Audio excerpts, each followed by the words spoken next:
Bien-aimés, je vous salue fraternellement en Jésus-Christ.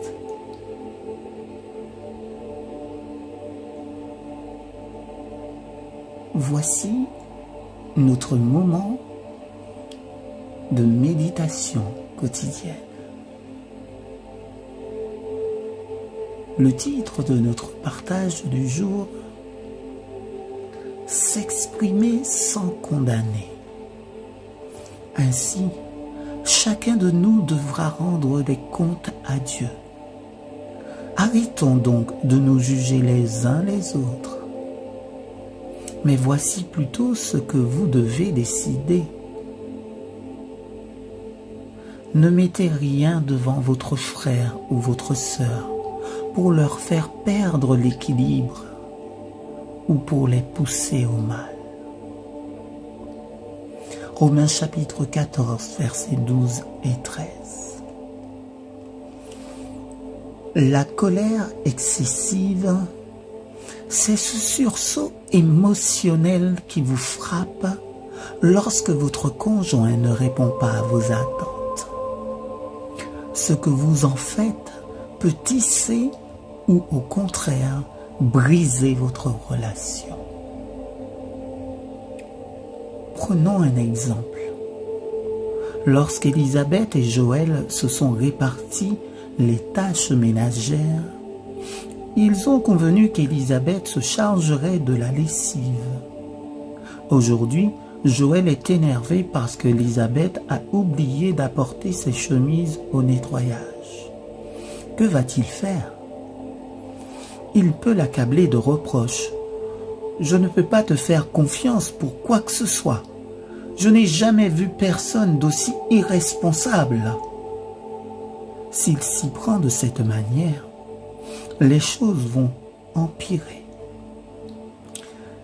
Si en revanche il dit « Mon trésor, je suis très déçu.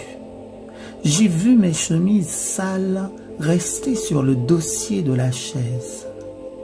Je n'ai rien à me mettre pour demain. » Alors, elle lui répondra « Oh Joël, excuse-moi, j'étais pressée et je les ai oubliés. Ne t'inquiète pas chérie, je vais m'arranger pour que tu aies une chemise propre. » La différence entre les deux approches: dans la première, Joël a proféré une condamnation. Dans la deuxième, il a exprimé ce qu'il ressentait: « Je suis déçu et je n'ai pas de chemise propre pour demain. » Échanger de l'information vaut mieux que de s'envoyer des condamnations. Non seulement parce que cela suscite une meilleure réaction, mais aussi parce que c'est conforme à l'enseignement biblique. Romains chapitre 14 demande aux chrétiens de cesser de se juger mutuellement, car un jugement sans appel peut faire chuter un autre croyant. Quand vous répondez sèchement, il y a de quoi provoquer colère et découragement chez le conjoint ou autrui. Le simple partage d'informations suscite rarement des effets nuisibles. Pensez-y la prochaine fois que vous aurez l'impression que votre conjoint ou autrui vous laisse tomber. Amen.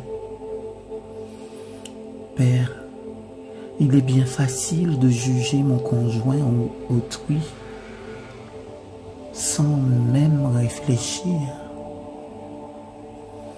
Mais j'ai pu constater moi-même à quel point c'est néfaste. Aide-moi au contraire à faire savoir ce qui me pèse.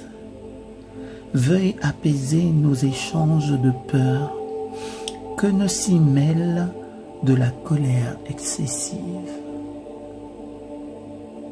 En toi, Seigneur, nous t'avons prié.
took the common and made it divine. This is his perfect will. I go a-fishing, said Simon, and 5 others also would go. All through the night they were casting their nets with nothing at all to show.